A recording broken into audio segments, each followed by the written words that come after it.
Greetings, faithful. Back at it again, but this time the name of the game is Obeying all the rules, which is very out of character for the theme. Speaking of all the rules, this is my submission to take part in Monster Week. Monster Week is an annual community event created and organized by Ginny D and Pointy Hat to bring together TTRPG creators on YouTube. This year's theme? Fey. So, thank you to the pointiest of hats and the ginniest of Ds for putting this all together. Many of you may not know my background here, so I'm a decade-long dungeon master who has run well over 100 hours at the table set in the Feywild in the campaign I'm running currently alone. So, I may be able to help some of you out or inspire you a bit. I've been sitting here for days! Start the damn joust before I piss myself! The Feywild is intoxicating. And not just in the poetic sense, literally.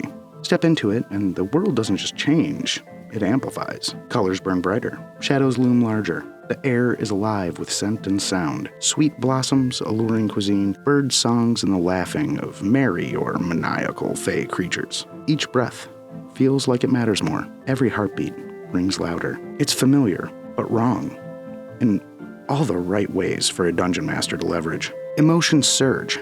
Joy becomes euphoria. Fear becomes paralysis. Anger, well, that burns like a wildfire in your chest. Even something as simple as hunger or desire can swell into something overwhelming, addictive, like a drug.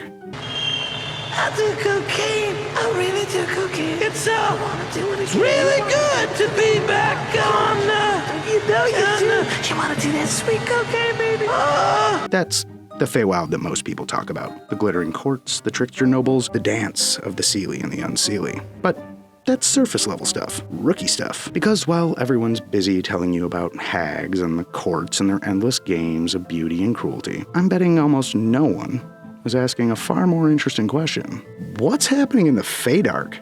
What waits below the roots of those enchanted forests, beneath the singing stones, and places where even archfey hesitate to wander? That's where things stop being quite so beautiful and start becoming something else entirely.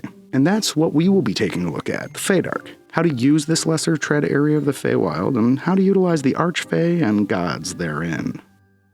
Think of it like the Underdark, but like most parts of the Feywild, the Feydark is more majestic and fantastic than its natural counterpart. The Feydark is home to terrain commonly found on the surface, such as forests and swamps. The name itself, the Feydark, is a bit of a misnomer, as it's not very dark there at all. Despite the lack of sunlight, the Feydark's flora and fauna are as colorful and vibrant as its surface cousins. Many Feydark species of plants and fungus exhibit bioluminescent characteristics. Plants and fungi are pervasive and ubiquitous. A typical tunnel in the Feydark has its walls covered in vines and its surface covered in thorns and noxious flowers. It was common for vegetation to be so thick it blocked tunnels completely. The terrain is a sprawling labyrinth of tunnels and caverns teeming with life, mostly fungus, but many Fey variants of underground species also call the Feydark home. Lizards, insects, rodents, gnomes, fairies, zvarts, myconids, and of course, the notorious Fomorians.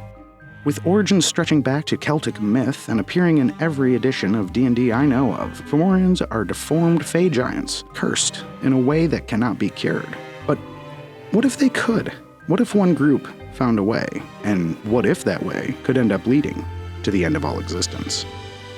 I give you Vorthralis. Hidden deep in the Feydark, the twisted creatures built a grand city, growing to tens of thousands of Fomorians, forging their own court, powerful enough to threaten any who enters their domain.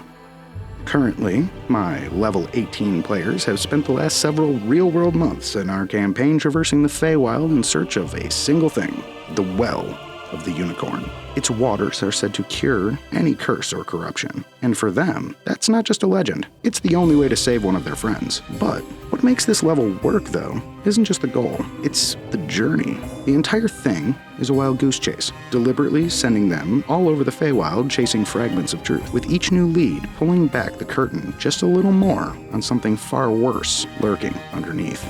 Mechanically, I run milestone leveling, so progression hinges entirely on the outcome. Either they get the water, or they fail and it becomes unattainable. Their quest began in the Seelie Court. They plane shift in, seek an audience with Queen Titania, a place they had visited many levels earlier, but Titania doesn't have the answers. She does point them in the right direction, or at least what appears to be the right direction, toward King Oberon. who supposedly knows the well's last known location. It sounds helpful, and the party takes the bait, but what Titania conveniently leaves out is that Oberon is currently a statue in the Garden of the Queen of Air and Darkness, the result of a failed attempt to kill her. Now, during this entire stretch of campaign, every time my party moved from place to place, I wanted them to feel the chaos of the Feywild, so I rolled on a random encounter table and improvised everything in real time, adjusting or discarding anything that didn't fit, and re-rolling repeats. These were not typically combat encounters, but rather RP-focused moral dilemmas or strange interactions or phenomena. The result was a constant state of unpredictability. Nothing ever feels stable, and that made the world feel alive in ways that scripted encounters just don't. It also makes you think on your feet and find interesting ways to incorporate that chaos into your story. But I digress. When they finally arrive at the Unseelie Court, the realization hits. Titania played them, but by that point, they're too deep in to turn back, and fighting the Queen of Air and Darkness is not a realistic option. So, instead, they do what you're supposed to do in the Feywild. They make a deal. She offers them a contract. She'll free Oberon in exchange for either the true name of someone they love or their greatest victory, past, present, or future.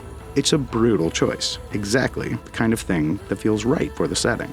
And then my table did something I couldn't have predicted if I tried. Through a completely unrelated series of events earlier in the campaign, one of my players had developed a bizarre, almost maternal attachment to an evil necromancer and former antagonist to the party, whose soul happened to be trapped in a belt he was wearing. He would regularly tell her that he loved her and called her mom. So the party found a loophole. They gave up the necromancer's soul as someone the players loved, signed the contract, and walked away with Oberon. Once freed, Oberon proved far more helpful than Titania. He explained that the well isn't static. It moves, appearing unpredictably. And even if you find it, there are trials you must complete to earn its waters. But more importantly, he points them towards someone who might actually be able to help track it down. Silifer, the Myconid god. His mycelium network stretches across the Feywild, the Shadowfell, and the material plane. If something is touching the ground, he can find it. The catch is that reaching him means descending into the Feydark. And to get there, you'll have to pass through a place Oberon warns them about, Vorthralis, a Fomorian city.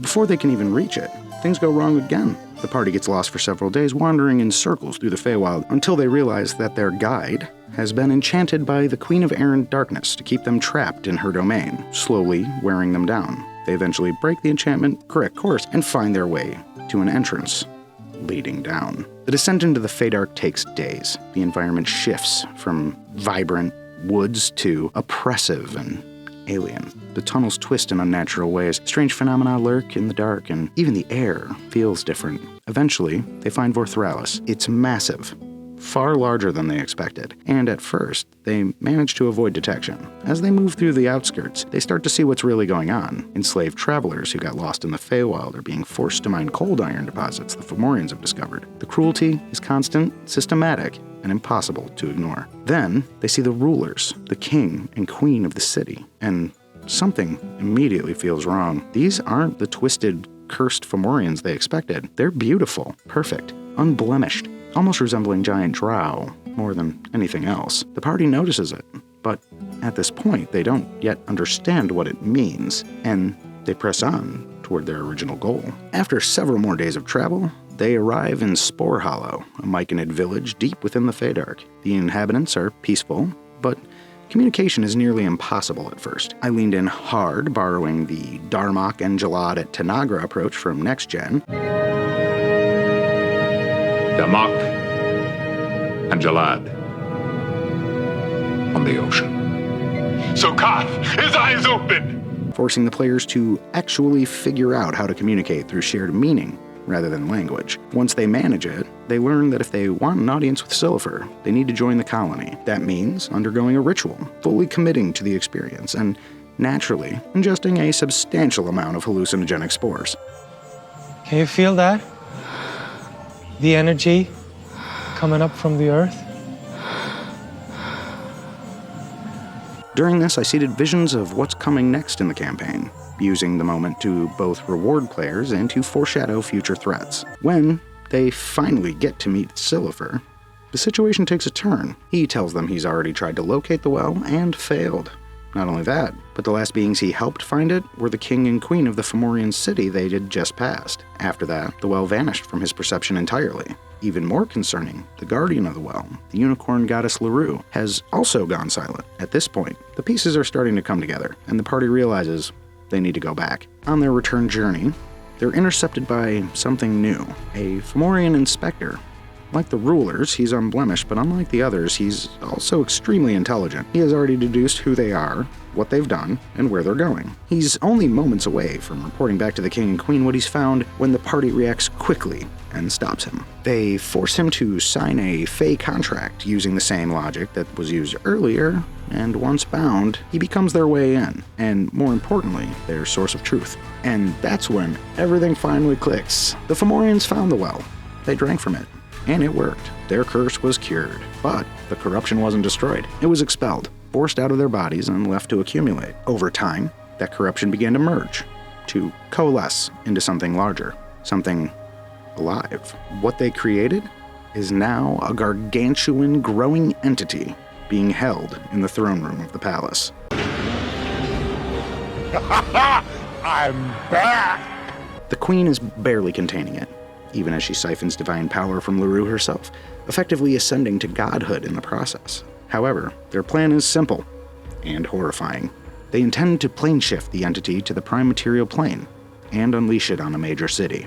The party immediately understands the stakes. They can't let that happen, but their solution isn't exactly clear either. They decide that if it's going to be unleashed, it would be better for it to destroy Vorthralis instead.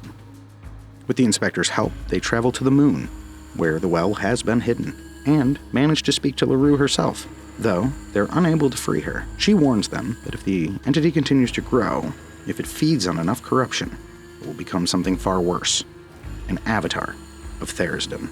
And if that happens, it's not just the Feydark at risk, it's everything. So now the party is standing at the edge of the final confrontation. They know what the Fomorians have done, they know what's coming, and their only option left is to storm the palace and stop the king and queen before it's too late. And that is where my game currently is. I genuinely don't know how they're going to solve it. You'll have to check back with me once we finish the level. Could be as early as next week. And that's the Feywild at its best. Not just a place of beauty and whimsy, but a place where wonder has consequences, and where every gift hides a cost. If you want your Feywild to feel alive, don't just show your players the glittering courts and the laughing tricksters. Show them what happens when those same forces are taken too far. Because beneath all that magic, beneath all that charm, there's something waiting. And if your players dig deep enough, they just might be the ones who unleash it. Well, that's it for this one. Enjoy your journeys through the Feydark. Now, if you've got ideas, suggestions, questions, comments, cries of anguish, sacred oaths, or vile curses, throw them down in the comments below. And may the gods walk with you always.